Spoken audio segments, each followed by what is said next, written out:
There have been some pretty legendary pitchers to pitch a no-hitter before, like Roy Halladay in the playoffs, Randy Johnson doing it both in the American League and the National League, future Hall of Famer Max Scherzer.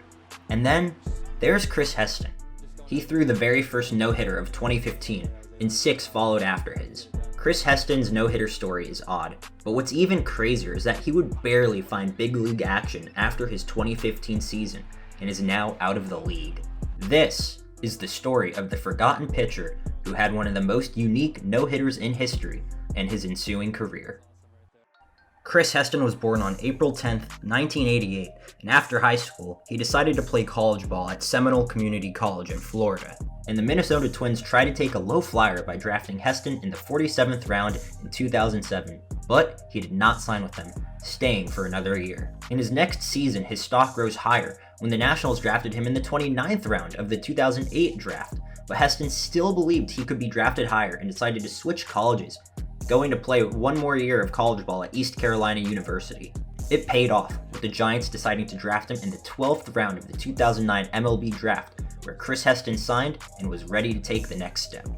His first minor league action was rocky, with him compiling a 4.11 ERA in 11 games, where he started 6 rookie ball games in 2009. From the years 2010 to 2012, he developed and improved, going from a 3.75 ERA in 2010 to a 3.16 in 2011, and then an impressive 2.24 ERA in 2012, finishing in AA with the Richmond Flying Squirrels.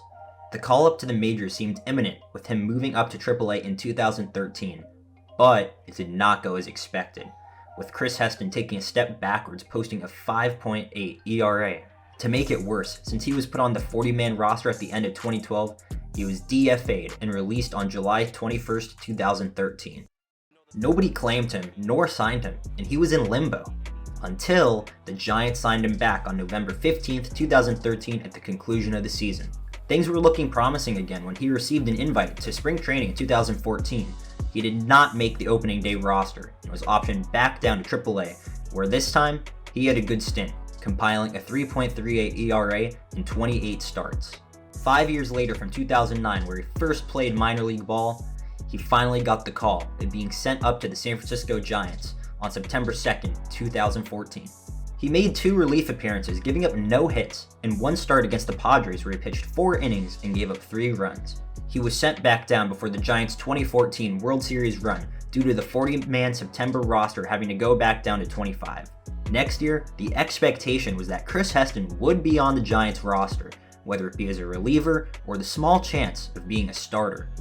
Starting off the 2015 season, he had a good spring training, posting a 2.40 ERA, but was not selected to the opening day roster since the Giants rotation had no room, with Madison Bumgarner, Tim Hudson, Tim Lincecum, Ryan Vogelsong, and Matt Cain.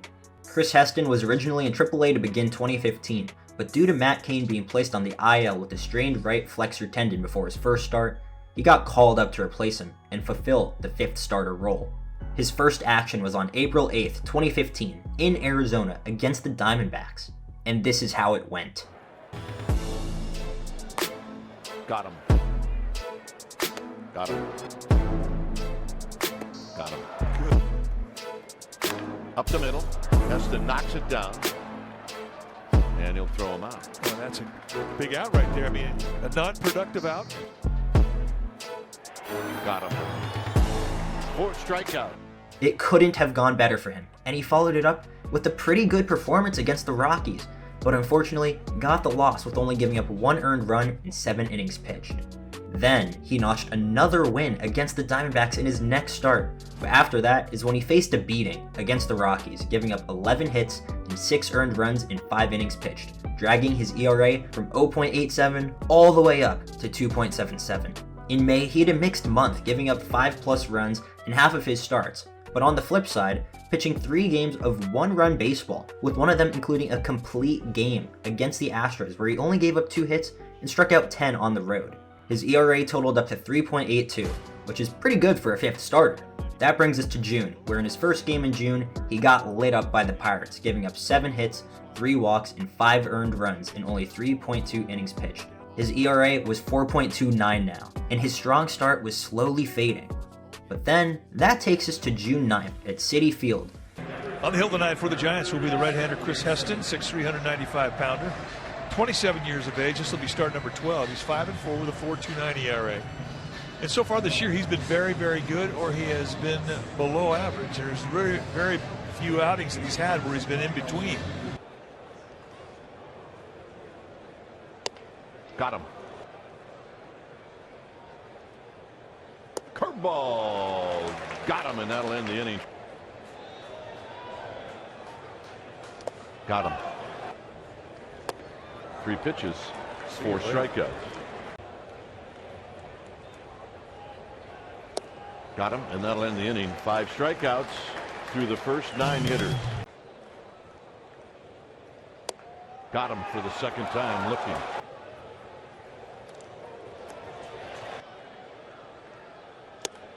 And that hit him. Hit on the ground to Duffy. Duffy's going to go around the horn, and that's a double play. Got him. Strikeout number 8. No runs allowed, 7 strikeouts, no walks. He's hit a couple guys, 74 pitches. So tonight it has been all Chris Heston. Popped up. Side retired. We'll go to the 8th. Getting interesting. Very interesting. And as my partner has said, it has become very interesting. Just 82 pitches now as he starts the bottom of the 8th inning. Hit on the ground sharply into the hole, backhanded by Crawford. Got him! They're not going to let anything fall in front of him. Breaking ball, got him! 1 down in the 9th. And the 2-2 pitch. Got him! 2 down in the 9th. 2 balls, 2 strikes.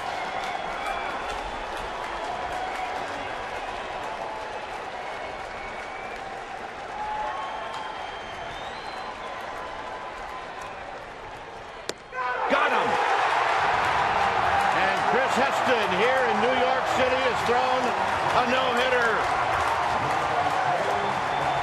as he strikes out the side here in the 9th. How about that? No walks and no hits, pitching the 288th no-hitter in MLB history. Yet, he hit 3 batters. That's actually the most in no-hitter history, which makes his feat even more unique. Even crazier is that he had a base hit and 2 RBIs as well, so he really did it all. After this all-time high point in his career and making history, Heston's career would take an interesting turn, at least later on. But for now, his ERA after the no-hitter was 3.77, and he finished June strong, ending with 3.73 ERA. In the month of July, Heston had 5 very quality starts, dropping his ERA to 3.14 and helping the Giants get in the thick of the playoff mix at 56 and 46. However, August and September would prove to be tough months as he started to give up a lot of walks and have lengthy innings, leading to him not pitching very deep into many of his starts. At the end, he finished with a 3.95 ERA after getting shelled by the Rockies in his last start, giving up 8, but taking away that game, he had a 3.65 ERA. Chris Heston looked to solidify himself as a reliable starter in the Giants' rotation for 2016 and improve further after his encouraging 2015 season.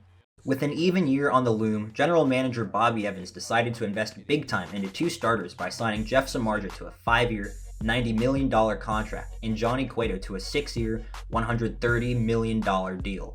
With Bumgarner and Jake Peavy having high expectations, this assumed Heston as the 5th starter. But during spring training, the Giants opted to try moving Chris Heston to the bullpen after 2 rocky spring training starts and finishing with a 6.05 ERA. Although, he did only give up 4 walks in 19 innings, which was encouraging. Heston did make the opening day roster, this time in the bullpen, and his first action was 1 inning against the Dodgers, striking out 1. But this is where it goes downhill. The Giants had a road trip in Colorado where in 3.1 innings pitched in 2 games, Heston gave up 6 hits and 4 runs, while struggling big time with command of the strike zone. Following another rough line versus the Diamondbacks giving up 2 runs and walking 2 in less than an inning, Chris Heston was optioned to AAA. Heston was playing with the Sacramento River Cats for 2 months trying to make his way back onto the roster, but he was placed on the 7-day IL on June 28th, but then 1 day later was shockingly placed on the 60-day IL with an oblique strain. This would effectively end any chance of Heston being called back up and was stuck rehabbing in the minor leagues for the rest of the 2016 season. The Giants, having a disappointing 2016 season, failing to make noise in the playoffs, decided to make some moves. One of these moves was trading away Chris Heston to the Seattle Mariners for a player to be named later, less than 2 years after he threw a no-hitter and looked to be a nice piece for the Giants. He pitched a few times for the Mariners in the big leagues, but was usually on the roster for a few days before being optioned. After not finding a permanent home or spot with the Mariners, they DFA'd him, with the Minnesota Twins picking him up for 1 game, and that would end up being his last time in the MLB, with him being sent down to the minor leagues and being DFA'd. It looked like something could be salvaged when in 2018 the Giants signed him to a minor league deal, but after dealing with injury setbacks and not performing enough at the minor leagues, Chris Heston was out of the MLB and did not play after 2018. Making it to the major leagues is a major accomplishment in itself, but throwing a no-hitter is writing yourself into the history books. Although Chris Heston's MLB career lasted a short time, it's still a memorable one for having one of the most unique no-hitters in all of baseball, and one that Giants fans nor Mets fans won't forget about.